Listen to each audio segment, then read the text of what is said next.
अली, बिलाल और हशीम बचपन के दोस्त थे।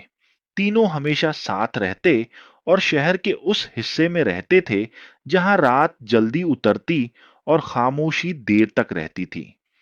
बिलाल हमेशा कहता था कि डर सिर्फ कहानियों में होता है, असल जिंदगी में कुछ नहीं होता। हशीम रात में अक्सर चुप हो जाता और उसकी आंखों में अजीब सा खौफ होता। अली हमेशा 30 मिनट तक चुप रहता और उसके चेहरे पर उदासी छा जाती थी। दोनों के बीच संतुलन बनाए रखता। एक रात बिलाल ने कहा कि शहर के बाहर जंगल के बीच एक पुरानी हवेली है।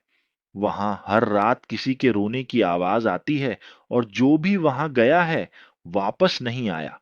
अली ने पहले इसे मजाक समझा, लेकिन हशीम का चेहरा फीका पड़ गया। उसने कहा कि मुझे लगता है हम पहले भी वहां जा चुके हैं, बस याद नहीं आ रहा। उसी रात तीनों ने एक जैसे सपने देखे। उन्होंने देखा कि अंधेरी सीढ़ियां उतर रही हैं और पीछे से कोई उनका नाम ले रहा है।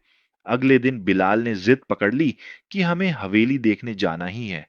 रात के 12 बजे तीनों बाइक पर जंगल की तरफ निकल पड़े। हवा भारी थी और जैसे जैसे वे आगे बढ़ते गए, मोबाइल का सिग्नल खत्म होता गया।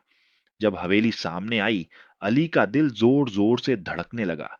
दरवाजा आधा खुला था और अंदर से ठंडी हवा आ रही थी, जैसे किसी ने सालों से सांस नहीं ली हो। बिलाल सबसे पहले अंदर गया और अली और हशीम उसके पीछे। जैसे ही तीनों अंदर गए, दरवाजा जोर से बंद हो गया और ताला लगने की आवाज आई। अली ने पीछे मुड़कर देखा, लेकिन वहां दरवाजा नहीं था, सिर्फ दीवार थी। अंदर अंधेरा था। अली ने टॉर्च जलाई। दीवारों पर पंजों के निशान थे, जैसे कोई बाहर निकलने की कोशिश करता रहा हो। अचानक ऊपर से किसी के चलने की आवाज आई, धीमी लेकिन साफ। हशीम का गला सूख गया। उसने कहा, यहां कोई है। जवाब में बच्चों जैसी लेकिन पुरानी हंसी गूंजी। उसी पल बिलाल की हंसी रुक गई और उसका शरीर धीरे धीरे अंधेरे में घुल गया। आली ने चिल्लाकर उसका नाम लिया, लेकिन सिर्फ गूंज वापस आई। अली और हशिम डर के मारे अंदर के कमरों की तरफ बढ़ने लगे। हर कमरा पिछले से ज्यादा ठंडा और जिंदा लग रहा था। एक कमरे में उन्हें पुरानी तस्वीरें मिलीं। उन तस्वीरों में तीन लड़के थे, बिल्कुल उनके जैसे।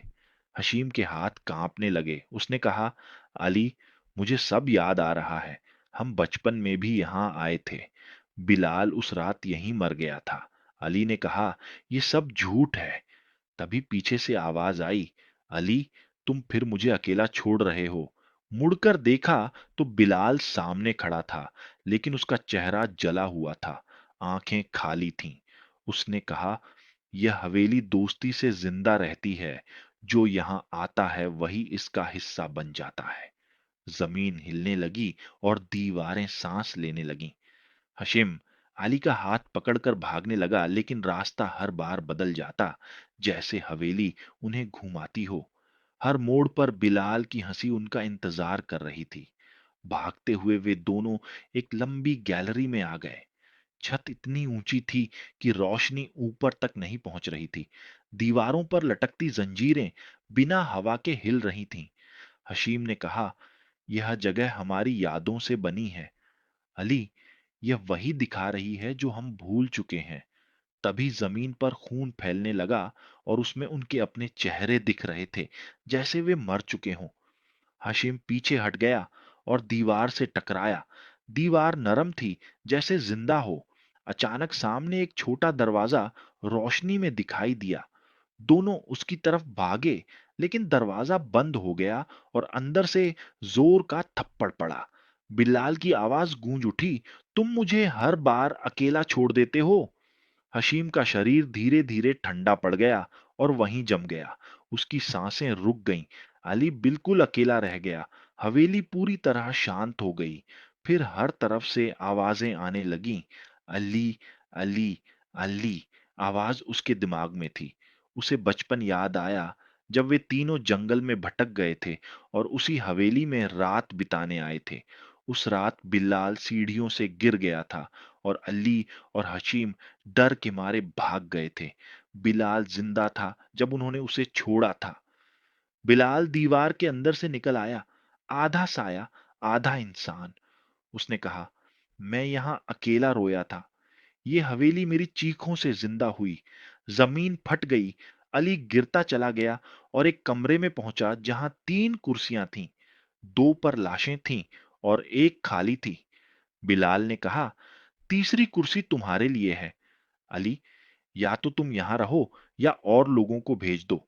अली पूरी ताकत से भागा। एक दरवाजा खुला और सुबह की रोशनी दिखाई दी। वह गिरता पड़ता बाहर आया। जंगल खाली था, हवेली गायब थी, लेकिन जमीन पर 3 पुराने जूतों के निशान थे। रात को अली के फोन में एक नया वॉइस नोट आया, जिसमें बिलाल की धीमी आवाज थी, हम अभी भी 3 हैं, बस तुम बाहर हो।